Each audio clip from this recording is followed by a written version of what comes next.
Hello everyone, welcome to GL YouTube team channel.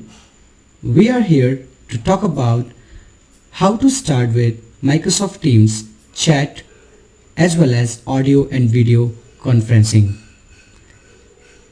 Please go to chat window, write the name of the person who you want to start the chat with. You can see that Microsoft command box search the name for you. Once you select the person name, it's available here. You can write message here, hi Alex. Once you write the message, you may want to start an audio or a video call.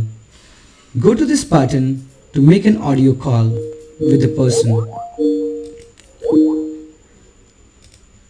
To make a video call, just click on this video icon button and it actually creates a video on my screen. You can invite to anybody on your chat by writing the mail name. I want to invite my ma'am Madhu, who is a professor.